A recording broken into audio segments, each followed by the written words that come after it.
अक़वाम मुत्तहिदा के international court of justice ने Israel से गाजा में कत्लेआम रोकने और ऐसी सरगर्मियों पर उकसाने वालों को सजा देने के लिए कहा है। वहीं एक रिपोर्ट के मुताबिक आईसीजे ने गाजा में जंग रोकने का हुक्म देने से इनकार कर दिया है और ये अलग बात है कि इजराइल से जानमाल के नुकसान को रोकने की कोशिश करने को कहा है। आईसीजे का कहना है कि वो इजराइल पर गाजा में कत्लेआम का इल्जाम लगाने से जुड़े मामले को खारिज नहीं करेगी। गाजा में हमास के खिलाफ इजराइल की जंग में 26,000 से ज्यादा फिलिस्तीनी मारे गए हैं और ये जंग 7 अक्टूबर को इजराइल पर हमास के हमले के जवाब में शुरू हुई है, जिसमें खवातीन और बच्चों की भी मौत हुई है।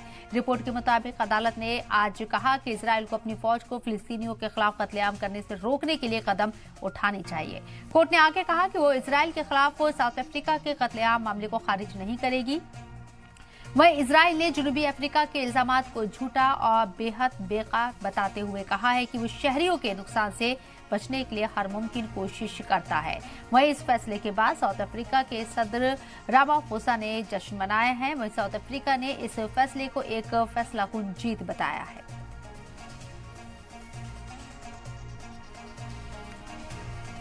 तो आपको बता दें कि 7 अक्टूबर से ये जंग शुरू हुई है और उसके बाद से अब तक ये जंग मुसलसल जारी है, लेकिन आईसीजे के जरिए जिस तरीके से यहाँ तबसरा किया गया है उस पर किस तरीके से सोचा जाए, ऐसे कैसे लिया जाए, इस पर बात करने के लिए हमारे साथ मेजर जनरल जेके बंसल साहब डिफेंस एक्सपर्ट मौजूद हैं। मेजर जनरल जेके बंसल साहब, इस्तकबाल है आपका सलाम टीवी में। आईसीजे का जो ये तबसरा है, क्या इसे एक मुस्बत पहल कहा जा सकता है और किसी तरह के आने वाले वक्त में आप तब्दीली देख रहे हैं इजराइल के जरिए जो हमले किए जा रहे हैं उसमें? मुझे नहीं लगता कोई इसमें इजराइल की तरफ से हमलों में कमी आएगी या कुछ इस पर असर पड़ेगा। कारण इसका ये है कि कोर्ट ने ऑर्डर दे दिया है, कोर्ट ने कहा है कि आप जिनोसाइड मत करिए या कोई आगे नहीं जनता मरनी चाहिए, को मारना है। और दूसरा ये कहा है कि वहां पे एड्स पहुंचनी चाहिए, जो इमदाद है वो जरूरत उनको पहुंचाया जाए और अच्छा से इंतजाम किया जाए। और तीसरा उन्होंने ये भी कहा है कि जो बंधक है उनको छोड़ा जाए। अब जो बंधक छोड़े जाएं वो तो इजराइल के फेवर में है, हमास के बंधक छोड़ेगा? वो तो बिल्कुल नहीं छोड़ेगा। जब वो नहीं छोड़ेगा तो ये तो मुझे नहीं लगता वेस्ट ऑफ टाइम है। जो इंटरनेशनल कोर्ट ऑफ जस्टिस है ये अपने ऑर्डर पास जरूर करती है, लेकिन उसके पास में कोई मैकेनिज्म नहीं है उसको इम्प्लीमेंट करने के लिए।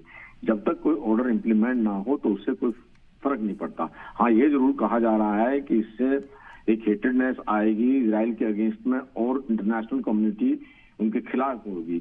लेकिन जहां तक इस चीज का सवाल है, इंटरनेशनल कम्युनिटी तो पहले से खिलाफ है। खिलाफ इसलिए है कि हर कंट्री में इनके अगेंस्ट में प्रदर्शन जारी है और सब लोग इस चीज का ऑब्जेक्शन कर रहे हैं कि भाई ये लड़ाई आगे नहीं बढ़नी चाहिए।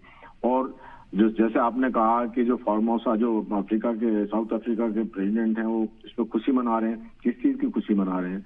मतलब ये तो अपनी एक पॉपुलरिटी दिखाने के लिए उन्होंने अचीव क्या किया? कुछ अचीव नहीं किया। तो ये टाइम वेस्ट है, एक मजाक है।